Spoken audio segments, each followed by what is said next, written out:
Hello friends, आप लोग का बहुत बहुत स्वागत है हमारे चैनल प्रॉडली बिहारी पर। प्रॉडली बिहारी के आज की इस वीडियो में हम 25 क्वेश्चन का सेट लेके आए हैं और ये हमारा सेट नंबर 3 है। ये बहुत ही इम्पोर्टेंट साबित होगा आगे आने वाले Bihar police, Bihar SSC, BPSC, fireman और बिहार वनरक्षी के एग्ज़ाम के लिए। हमारे पीडीएफ को पाने के लिए हमारे आप टेलीग्राम चैनल से जुड़ सकते हैं। हमारे टेलीग्राम चैनल का आईडी है प्रॉडली बिहारी और हमारा यूट्यूब चैनल अगर अभी आपने सब्सक्राइब नहीं किया है तो हमारे चैनल को सब्सक्राइब कर ले और बेल आइकन को प्रेस कर दे ताकि वीडियो के नोटिफिकेशन टाइम टू टाइम आप तक पहुंचता रहे। चलिए वीडियो को कंटिन्यू करते हैं और देखते हैं पहला क्वेश्चन। हमारा पहला क्वेश्चन है कि यूकैरियोटिक सेल में प्लाज्मा झिल्ली किसकी बनी होती है। यूकैरियोटिक सेल में प्लाज्मा झिल्ली किसकी बनी होती है। तो ये जो यूकैरियोटिक सेल होता है इसमें जो प्लाज्मा झिल्ली बनी होती है ये बनी होती है फॉस्फोलिपिड प्रोटीन की। ठीक है, यूकैरियोटिक सेल में जो प्लाज्मा झिल्ली बनी होती है वो होती है फॉस्फोलिपिड और प्रोटीन की। क्या होता है कि इसका जो निर्माण होता है 3 परतों से मिलकर बना हुआ होता है। इसमें बाहरी और भीतरी जो परत होती है वो प्रोटीन द्वारा तथा जो मध्य की परत होती है वो लिपिड या फैट द्वारा बना हुआ होता है। चलते हैं नेक्स्ट क्वेश्चन की ओर। और नेक्स्ट क्वेश्चन है कि मानव का वह अंग जो शरीर में जल संतुलन के लिए उत्तरदायी है वह कौन सा है। तो इसका जो राइट आंसर हो जाएगा वो हो जाएगा वृक्क। जो हमारा किडनी होता है वो मानव शरीर में जल संतुलन का कार्य जो है करता है। हमारा नेक्स्ट क्वेश्चन है क्वेश्चन नंबर 3 और ये निम्नलिखित में किसे कोशिका में अचल संपत्ति माना जाता है। तो इसका जो राइट आंसर हो जाएगा वो हो जाएगा न्यूक्लिक एसिड। कोशिका में अचल संपत्ति न्यूक्लिक एसिड को माना जाता है और न्यूक्लिक एसिड की खोज जो है वो 1868 में फ्रेडरिक मीसर ने किया था। चलते हैं नेक्स्ट क्वेश्चन की ओर। हमारा अगला क्वेश्चन है कि रेयन के निर्माण के लिए कच्चे माल के रूप में निम्नलिखित में से किसका प्रयोग किया जाता है। तो इसका जो राइट आंसर हो जाएगा वो हो जाएगा सेल्यूलोज। रेयन के निर्माण के लिए कच्चे माल के रूप में सेल्यूलोज का प्रयोग किया जाता है। रेयन सेल्यूलोज से निर्मित फाइबर होता है क्योंकि इसका उत्पादन जो है प्राकृतिक रूप से मिलने वाले बहुलकों से किया जाता है। इसलिए वास्तव में यह पूरी तरह से न तो प्राकृतिक है और न ही कृत्रिम तंतु, इसीलिए इसे अर्ध कृत्रिम तंतु कहा जाता है। सेल्यूलोज को अर्ध कृत्रिम तंतु कहा जाता है। चलते हैं नेक्स्ट क्वेश्चन की ओर। नेक्स्ट क्वेश्चन है चुंबकीय क्षेत्र के संबंध में निम्नलिखित में से कौन सा कथन सही नहीं है। ऑप्शंस है, इसका जो राइट आंसर है वो है चुंबकीय क्षेत्र रेखाएं खुला वक्र होती है। इसमें जो दिया हुआ है चुंबकीय क्षेत्र एक सदिश राशि है जिसमें दिशा और परिमाण होता है, बिल्कुल सही है। चुंबकीय रेखा समवृत्त वक्र होती है, बिल्कुल सही है। कोई भी 2 चुंबकीय क्षेत्र रेखा एक दूसरे को नहीं काटती, ये भी बिल्कुल सही है। तो इसमें जो हमारा गलत ऑप्शन है वो है कि चुंबकीय क्षेत्र रेखाएं खुला वक्र होती है। हमारा छठा क्वेश्चन है कि एक लेंस की क्षमता +2 डायोप्टर है। तो निम्नलिखित में कौन सा कथन लेंस के बारे में सही है। लेंस अवतल है और उसकी फोकस दूरी 0.5 मीटर है, ये गलत है। लेंस अवतल है और उसकी फोकस दूरी 2 मीटर है, ये भी गलत है। लेंस उत्तल है और उसकी फोकस दूरी 0.5 मीटर है। देखिए क्या होता है कि जो लेंस की क्षमता होती है ना, लेंस की क्षमता जो होती है वो क्या होता है 1/, फोकस दूरी होता है और ये मीटर में होना चाहिए। तो यदि +2 डायोप्टर यहाँ पे दिया हुआ है यहाँ पे, तो क्या होना चाहिए 2 = 1/f हो जाएगा। तो इसका जो फोकस दूरी हो जाएगा 0.5 मीटर हो जाएगा। और ये चूँकि ये प्लस दिया हुआ है इसीलिए ये लेंस जो हो जाएगा वो उत्तल हो जाएगा। ठीक है, क्योंकि जो उत्तल लेंस होती है हमारी उसका जो फोकस दूरी पॉजिटिव होता है और जो अवतल लेंस होता है उसकी जो क्षमता होती है वो ऋणात्मक होती है। चलते हैं नेक्स्ट क्वेश्चन की ओर। और हमारा अगला क्वेश्चन है कि सिरका का अन्य नाम क्या है। सिरका का अन्य नाम एथेनोइक एसिड है। सिरका का जो नाम है एथेनोइक एसिड है और सिरका का जो अणुसूत्र होता है CH3COOH होता है। इसे ही एसिटिक एसिड या एथेनोइक एसिड कहा जाता है। चलते हैं नेक्स्ट क्वेश्चन की ओर। निम्न में किस में शीशे की मात्रा अधिक पाई जाती है?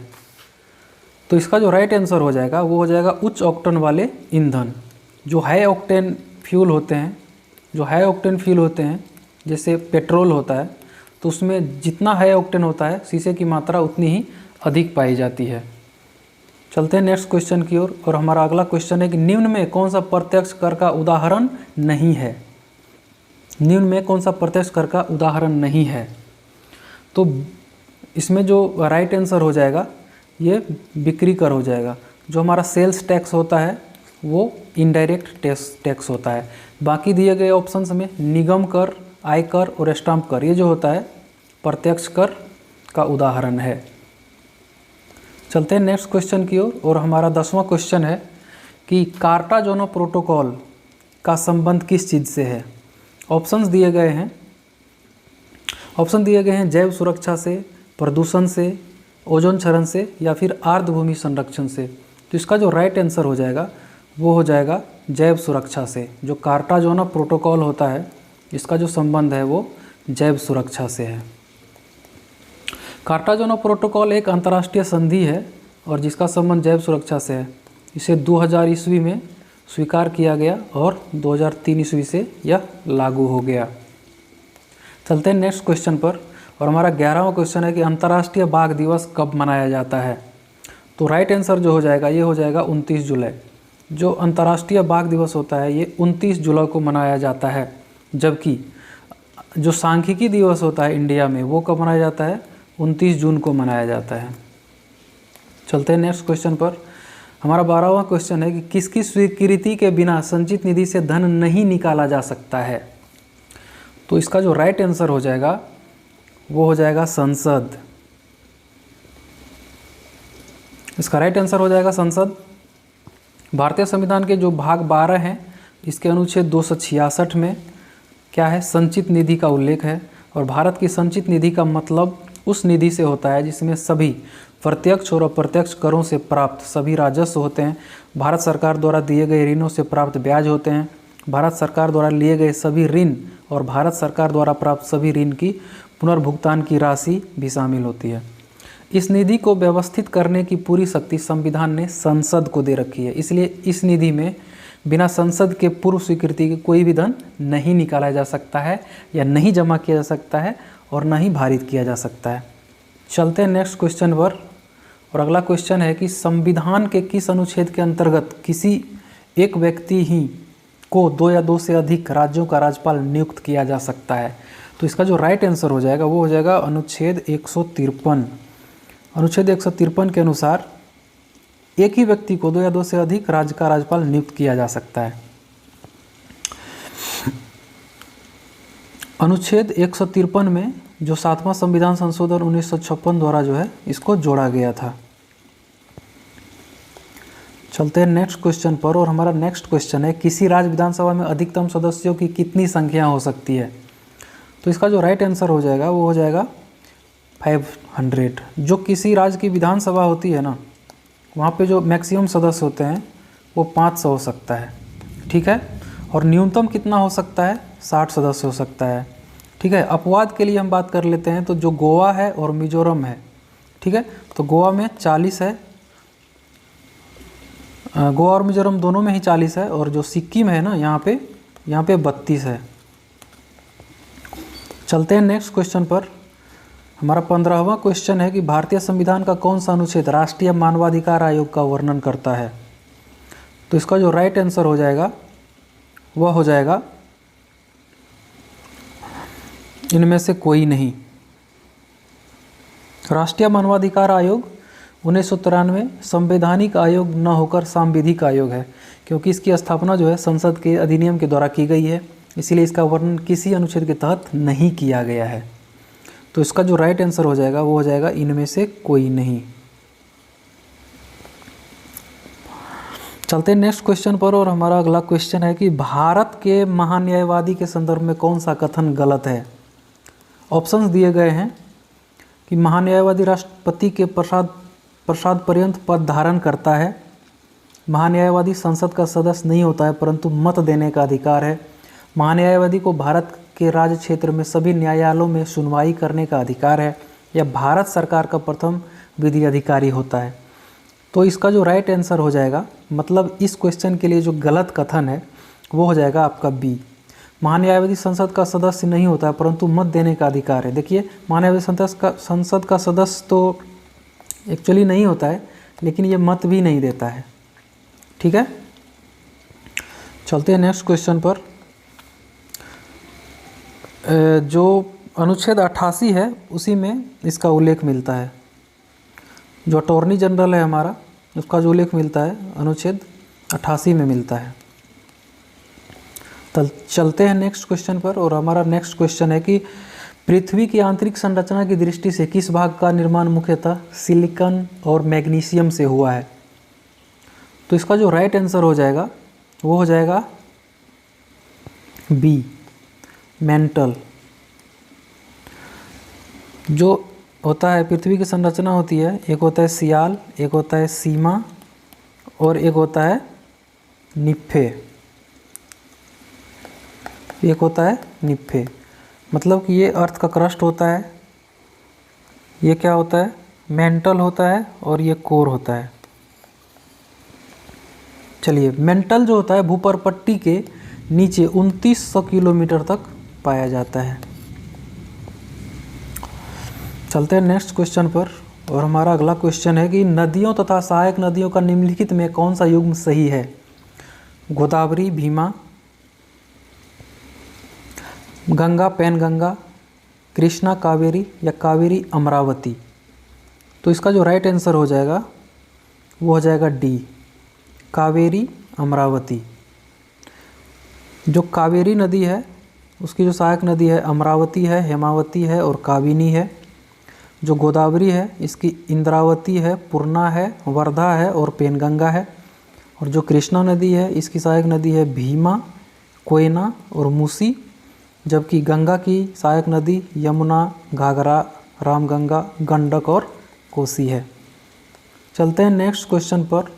नीलगिरी पहाड़ों में निम्न में से कौन सा जनजाति समूह मुख्य रूप से पाया जाता है। ऑप्शन है लंबाडा, गोंड, जारवा और इनमें से कोई नहीं। तो इसका जो राइट आंसर हो जाएगा वो हो जाएगा डी। इसका राइट आंसर हो जाएगा डी। टोडा जनजाति दक्षिण भारत में नीलगिरी पहाड़ियों पर जो है निवास करने वाली एक जनजाति है जो पशुपालन करती है। इसका जो राइट आंसर हो जाएगा वो हो जाएगा इनमें से कोई नहीं। 20वां क्वेश्चन है कि मरुस्थलीय भूमि पर पाए जाने वाली निम्न भू आकृतियों में से कौन सी एक अन्य तीन से भिन्न है। यारदंग, योगेन, छत्रक शिला या फिर ड्रमलिन। तो इसमें जो ऑड दिख रहा है वो ड्रमलिन है। ठीक है, यारदांग, ज्यूगेन, छत्रक शिला और मरुस्थलीय प्रदेश में पवन अपर्दन के कारण निर्मित स्थलाकृति होती है। जबकि ड्रमलिन जो होता है ये हिमनद द्वारा निर्मित स्थलाकृति है। नेक्स्ट क्वेश्चन है कि बुद्ध ने अपने जीवन की अंतिम वर्षा ऋतु कहाँ बिताई थी। श्रावस्ती, वैशाली, कुशीनगर या फिर सारनाथ। तो जो इसका राइट आंसर हो जाएगा वो हो जाएगा वैशाली। महापरिनिर्वाण सूत्र के अनुसार भगवान बुद्ध ने अंतिम वर्षा ऋतु जो है वैशाली में बिताई थी। बुद्ध ने प्रथम उपदेश जो है सारनाथ में दिया था और बुद्ध ने जो सर्वाधिक उपदेश दिए थे वो श्रावस्ती में दिए थे। निम्नलिखित में कौन सा युग्म सुमेलित नहीं है। ऑप्शंस हैं ठगी प्रथा का अंत, Bentinck, Ilbert will, Ripon, ring fence की नीति, हेस्टिंग्स या वर्नाकुलर प्रेस एक्ट का निरसन, लीटन। तो इसमें जो राइट आंसर हो जाएगा वो हो जाएगा आपका डी, क्योंकि वर्नाकुलर प्रेस एक्ट जो निरस्त किया था वो रिपन था। रिपन प्रेस एक्ट को लागू किया था वो लीटन ने किया था और इस एक्ट को निरस्त जो है रिपन ने किया था। चलते हैं नेक्स्ट क्वेश्चन की ओर। खरवार आदिवासी आंदोलन कब हुआ था। तो इसका जो राइट आंसर हो जाएगा वो हो जाएगा सी, 1874। 1874 में खरवार आदिवासी आंदोलन की शुरुआत भागीरथ माझी के नेतृत्व में हुआ था। चलते हैं नेक्स्ट क्वेश्चन की ओर। जालियांवाला बाग हत्याकांड के समय भारत का वायसराय कौन था। मिंटो, कैनिंग, रीडिंग या फिर चेम्सफोर्ड? बहुत ही आसान क्वेश्चन है।